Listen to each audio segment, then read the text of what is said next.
హైదరాబాద్లో షాకింగ్ ఘటన చోటు చేసుకుంది. మాజీ ఐపీఎస్ అధికారి భార్య హత్యకు గురయ్యారు. ఈ ఘటన శుక్రవారం వెలుగులోకి వచ్చింది. ఇందుకు సంబంధించిన వివరాలు ఇలా ఉన్నాయి. మాజీ ఐపీఎస్ అధికారి వినయ్ రంజన్ రే కుటుంబం జూబ్లీహిల్స్లోని ప్రశాంత్ నగర్లో నివాసం ఉంటుంది. వినయ్ రంజన్ రే భార్య తనుజ దారుణ హత్యకు గురయ్యారు. 3 అంతస్తుల ఇంటిలోని మొదటి అంతస్తులో తనుజ మృతదేహం లభ్యమైంది.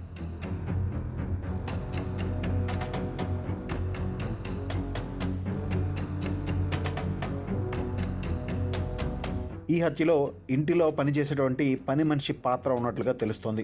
రంజన్ రే ఇటీవల నేపాల్కు చెందిన మహిళను పని మనిషిగా నియమించుకున్నారు. అయితే ఈ హత్యలో ఆ పని మనిషితో పాటు ఆమె సహచరుల ప్రమేయం ఉందని పోలీసులు అనుమానిస్తున్నారు.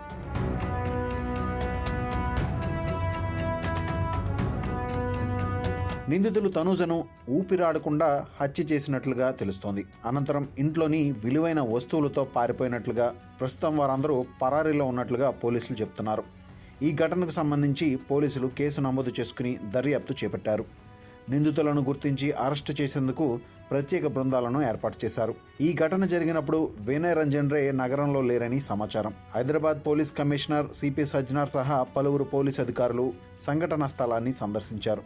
ఫోరెన్సిక్ బృందం కూడా ఘటనా స్థలాన్ని పరిశీలించి ఆధారాలు సేకరించారు.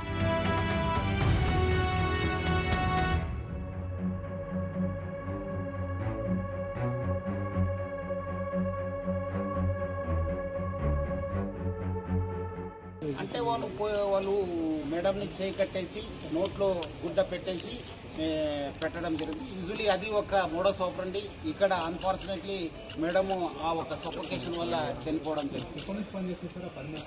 ఆల్మోస్ట్ 1 year నుంచి అయింది. సో వాళ్ళ మదర్ కోసం ఇక్కడ సార్ వాళ్ళ మదర్ కోసం ఆమె రావడం జరిగింది. తర్వాత మదర్ చనిపోయిన తర్వాత మళ్ళీ ఆమె కంటిన్యూ కావడం జరిగింది. అందుకు నేను ప్రజలందరూ కూడా మనం ఇంటికి వెళ్ళి ప్రచారం చేయడం జరుగుతుంది. నేపాలీస్ పట్ల మీరు అందరూ కూడా అప్రమత్తం ఉండాలి. ఎందుకంటే ఇంత పోలీస్ చెప్పిన తర్వాత కూడా మళ్ళీ మీ ఇంట్లో పెట్టుకున్నారు. వాళ్ళు ఎవరు ఏమన్నా చూడరు, వాళ్ళు అవకాశం కోసం చూస్తుంటారు. సో అందుకు ఇక్కడ ఒకటే కాదు, బెంగళూరులో అయింది, బాంబేలో అయినావు, పూణేలో అయినావు. సో జాగ్రత్త ఉండాలని చెప్పి నేను ప్రజలందరూ కూడా కోరుతున్నాను.